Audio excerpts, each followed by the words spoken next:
Hello everyone, मी नम्रता तुमचं माझ्या YouTube चॅनलमध्ये खूप स्वागत करते। आखाडचे आता फक्त शेवटचे 2 ते 3 दिवस राहिलेत आणि मम्मीने आमच्या सगळ्यांसाठी पॉपलेट फ्राय बनवला होता आणि तो खूप अप्रतिम झाला होता। तर मी म्हटलं की ही रेसिपी तुमच्यासोबत शेअर करावी आणि पॉपलेट फ्राय खूप मस्त झाला होता। तर चला बघूया कसा बनवायचा हा पॉपलेट फ्राय।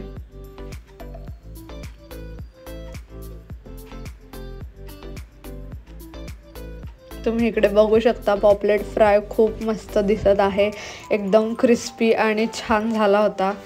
तर पॉपलेट फ्राय बनवण्यासाठी मी 3 छोट्या साईजचे पॉपलेट हे कट करून आणले होते आणि त्याच्यामध्ये एक पूर्ण लिंबूचा रस पिळून घेतला।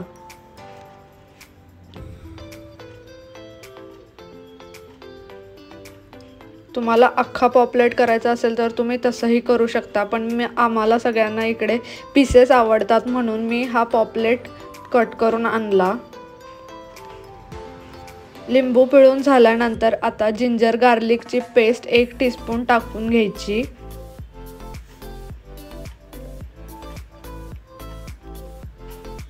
बारीक चिरलेली कोथिंबीर ॲड करून घ्यायची। कोथिंबीर ॲड करून झाल्यानंतर 2 teaspoon of red chilli powder टाकून घ्यायची। ही रेड चिली पावडर आम्ही अंबारीची यूज करतो, तर ती तिखट आहे थोडीशी, तर तुम्ही तुमच्या आवडीनुसार तिखट ॲड करू शकता, पण आम्ही इकडे 2 teaspoon red chilli powder add केली आहे। आणि 1 छोटे टीस्पून ऑफ टर्मरिक पावडर घेतली आहे आणि तर तुम्ही इकडे छोटंसं half teaspoon of turmeric powder use करू शकता। मीठ आपण इथे चवीनुसार टाकायचं आहे। इकडे मी 1.5 टीस्पून ऑफ सॉल्ट ॲड केला आहे।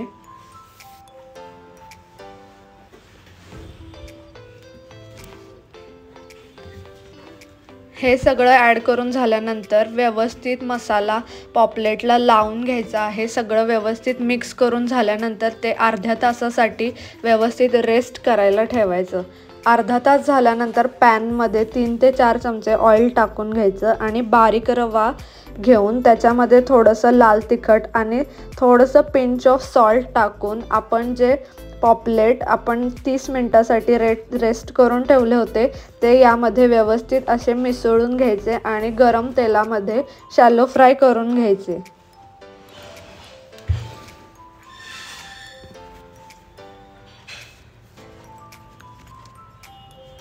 ऑइल एकदम थंड असताना तुम्ही हे पॉपलेट फ्राय नका करू, ऑइल व्यवस्थित गरम होऊ दे, त्यानंतरच तुम्ही हे पॉपलेट रव्याच्या मिश्रणमध्ये डीप करून व्यवस्थित शॅलो फ्राय एकदम कमी गॅसवर करून घ्यायचे। जर मोठा गॅस ठेवला तर ते फक्त वरचं कवर ब्राऊन होईल आणि आतमधून पॉपलेट तुमचा कच्चा राहू शकतो, त्यामुळे मीडियम गॅसवर तुम्ही हे फ्राय करून घ्या।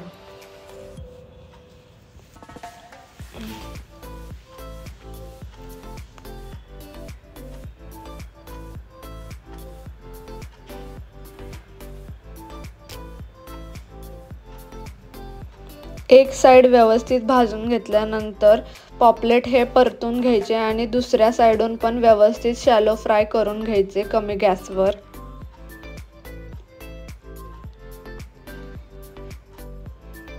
हे पॉपलेट खूप मस्त लागतात आणि तुम्ही ही रेसिपी नक्की ट्राय करा आणि तुम्हाला कमेंटमध्ये सांगा की तुम्हाला ही रेसिपी आवडली का। आणि प्लीज तुम्हाला जर हे कंटेंट आवडत असेल तर माझ्या चॅनलला लाईक, शेअर आणि सबस्क्राईब करा।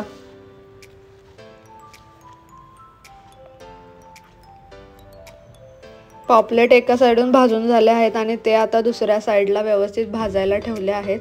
तर इकडे हा पॉपलेट भाजून रेडी झाला आहे, तुम्ही बघू शकता खूप मस्त दिसतोय हा पॉपलेट फ्राय। आणि ट्रस्ट मी, तुम्हाला ही रेसिपी नक्की आवडेल, तुम्ही प्लीज ट्राय करून बघा आणि मला नक्की एकदा सांगा। चलो बाय, थँक्यू।